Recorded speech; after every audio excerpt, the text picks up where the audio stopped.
Welcome to my channel Kanpuriya maths. आइए देखते हैं हम लोग क्वाड्रेटिक इक्वेशन का एक अलग वैरायटी का क्वेश्चन। ये बोर्ड एग्जाम में बहुत पूछा जाता है। देखिए 3 की पावर x प्लस 2 प्लस 3 की power minus x is equal to 10। तो अब देखिए 3 की पावर x प्लस 2 है, तो एडिशन जब होता है जब बेस का मल्टीप्लाई हो, तो 3 का मल्टीप्लाई तो 3 की पावर x इसको लिख सकते हैं और 3 की पावर 2। अब देखिए 3 की पावर माइनस एक्स है, तो इसको हम लोग लिख सकते हैं 1/3 की power plus x is equal to यहां पर आज का कितना हो जाएगा 10। अब इसके बाद देखिए 3 की पावर एक्स इधर भी है और 3 की पावर एक्स इधर भी है, तो 3 की पावर एक्स को हम लोग क्या कंसीडर करेंगे, लेट 3 की power x is equal to y. 3 की पावर एक्स को वाई कंसीडर कर लेंगे। अब यहां से 3 की पावर एक्स की जगह हम लोग ने क्या कंसीडर किया, वाई, तो यहां पर वाई आ जाएगा इंटू अभी 3 स्क्वायर, तो 3 का स्क्वायर क्या हो जाएगा 9 प्लस 1/3 की power x means y is equal to यहां पर आ जाएगा 10। अब ये हमारा क्या हो गया 9y और प्लस ये हमारा 1/y इज इक्वल टू ये हमारा कितना हो गया 10। इसके अपान 1 करेंगे, फिर क्रॉस मल्टीप्लाई साफ सफाई। तो अब यहां पे क्या हो जाएगा 9 का y में मल्टीप्लाई होगा 9y स्क्वायर, फिर 1 का 1 में मल्टीप्लाई होगा 1 और नीचे आपका कितना आ जाएगा 1 into y is equal to 10। अब यहां पर इसके अपान 1 करेंगे। अब इक्वल साइन है तो ओनली क्रॉस मल्टीप्लाई होगा, नीचे वालों का मल्टीप्लाई नहीं होगा, साफ सफाई नहीं होगी। तो अब यहां से क्या होगा 9y स्क्वायर और प्लस 1 इज इक्वल टू यहां पर कितना आ जाएगा 10y आ जाएगा। अब देखिए 9y स्क्वायर, अब 10y इधर आ गया तो माइनस का 10y और यहां प्लस 1 इज इक्वल टू 0।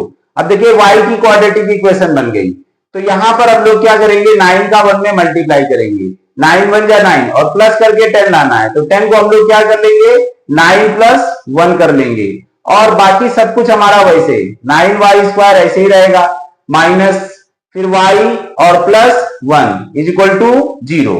अब यहां पर 9y स्क्वायर फिर प्लस माइनस माइनस 9 का y में मल्टीप्लाई हुआ y plus minus minus 1y और प्लस 1 इज इक्वल टू यहां पर 0 आ जाएगा।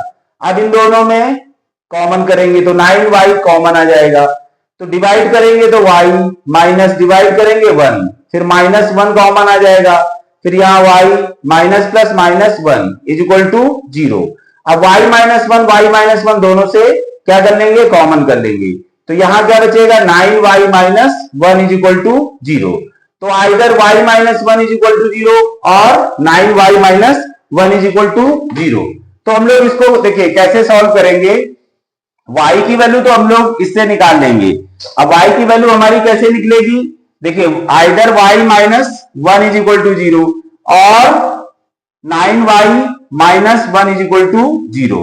तो y की वैल्यू कितनी आ जाएगी 1 आ जाएगी और 1 उधर से आएगा प्लस का हो जाएगा और फिर 9 नीचे आ जाएगा, तो y इज इक्वल टू 1/9।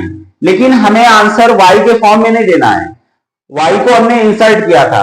अब y को हम बाहर करेंगे और x को फिर से लाएंगे, क्योंकि क्वेश्चन x के फॉर्मेट में है तो आंसर भी हमें x के फॉर्मेट में देना पड़ेगा। तो हमने क्या कंसीडर किया था y की जगह 3 की power x is equal to 1 और यहां पर 3 की power x is equal to 1/। अब 9 को हम लोग 3 की पावर क्या कर सकते हैं 2 कर सकते हैं, तो 3 की power x is equal to होता क्या है जिसके ऊपर अंडा उसकी वैल्यू डंडा, यानी कि किसी की पावर अगर 0 हो तो उसकी वैल्यू 1 हो जाती है, तो उसका उल्टा भी कर सकते हैं, डंडा की दम पे किसी के पावर ऊपर हम रख सकते हैं अंडा, यानी कि 1 है अगर तो 1 को हम लोग लिख सकते हैं x की पावर 0, है ना। तो यहां पर क्या हो जाएगा 1 है तो 1 को हम किसी की पावर 0 लिख सकते हैं। अब यहां पर क्या है 3 की पावर x, अब देखिए 3 की पावर 2 ऊपर जाएगा तो 3 की पावर माइनस 2 हो जाएगा, क्योंकि जब नीचे आया था 3 की पावर माइनस x तो 1/3 की पावर प्लस x हो गया था। अब ये जब ऊपर जाएगा तो माइनस 2 हो जाएगा। अब देखिए यहां पर क्या है, अब देखिए यहां पर इसको x नहीं लिखेंगे, यहां पर क्या लिखेंगे बेस यहां पर 3 है तो यहां पर 3 की पावर क्या लिखेंगे 0। तो अब देखिए बेस दोनों के सेम है तो पावर भी सेम हो जाएंगे, x इज इक्वल टू क्या हो जाएगा 0 और यहां बेस सेम है तो x इज इक्वल टू क्या हो जाएगा माइनस का 2। पावर को हमने क्या किया कंपेयर किया, तो x की वैल्यू हमारी क्या निकली 0, -2 निकली।